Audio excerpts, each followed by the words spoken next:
Assalamualaikum murid-murid. Hari ini kita akan sambung mata pelajaran kita dengan kefahaman surah Al-Humazah bersama Ustazah Husna. Okey, sebelum itu Ustazah nak ingatkan kamu tentang surah Al-Humazah. Ingat lagi tak, maksud Al-Humazah ialah pengumpat.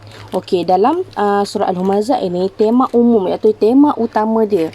Okay, Allah memberi kutukan kepada pencela dan pencaci. Bermakna dalam surah ini Allah menegurlah, Allah memberitahu bahawa Allah sangat tidak suka dan Allah sangat menentang sikap orang yang suka mencaci dan orang yang suka mencela orang lain.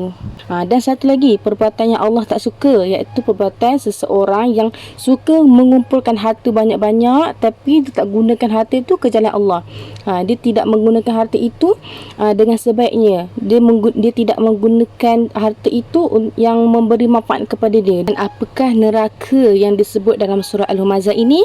Iaitu neraka Al-Hutamah. Al-Hutamah bermaksud api yang dinyalakan.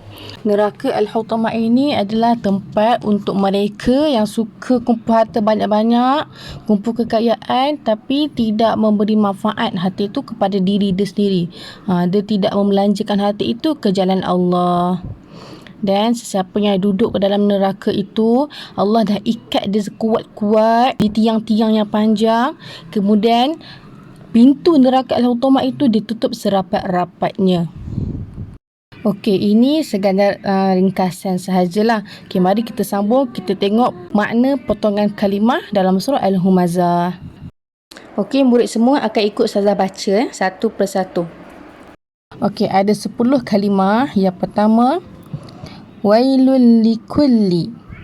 Wailul likulli, yang bermaksud kecelakaan bagi setiap. Kecelakaan bagi setiap. Wailul likulli, kecelakaan bagi setiap. Yang kedua, humazatil lumazah, bermaksud pengumpat dan pencela. Humazatil lumazah, pengumpat dan pencela. Yang ketiga, alladzi jama'a mala, bermaksud yang mengumpulkan harta. Alladzi jama'a mala, yang mengumpulkan harta. Yang keempat, wa'addadahu, yang menghitung-hitungnya. Wa'addadahu, yang menghitung-hitungnya. Yang kelima, kalla layubazanna, yang bermaksud tidak, sesungguhnya dia akan dicampakkan. Kalla layubazanna, tidak, sesungguhnya dia akan dicampakkan.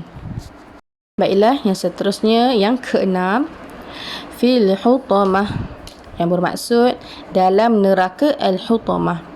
Fil hutamah, dalam neraka Al-Hutamah. Yang ketujuh, narullahil muqadah, yang bermaksud Al-Hutamah ialah api Allah yang dinyalakan. Narullahil muqadah, Al-Hutamah ialah api Allah yang dinyalakan. Yang ke-8, allati tattali'u, yang bermaksud yang membakar. Allati tattali'u, yang membakar. Yang ke-9, alal afidah, sampai ke hati. Alal afidah, sampai ke hati. Yang terakhir iaitu yang ke-10, alaihim muqsadah, yang bermaksud ditutup rapat atas mereka. Alaihim muqsadah, ditutup rapat atas mereka. Okey, pengajaran secara ringkas ni saya ulang balik. Kita sebaiknya cubalah jauhkan sifat mencela dan mencaci orang. Okey, walaupun orang tu awak tak kenal ataupun rakan-rakan awak ke, jangan mencaci ataupun mencela seseorang.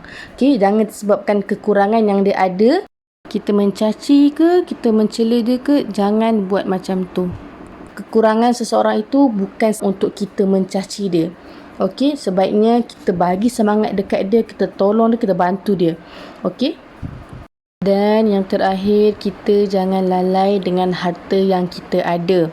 Okey, kalau kita banyak duit, banyak harta sekalipun, kita gunakan harta tu ke jalan yang bermanfaat. Sebab apa? Dekat akhirat nanti Allah akan tanya, duit kamu guna untuk apa? Allah tanya, Allah soal. Harta yang kita ada tu Allah soal, apa yang kita guna?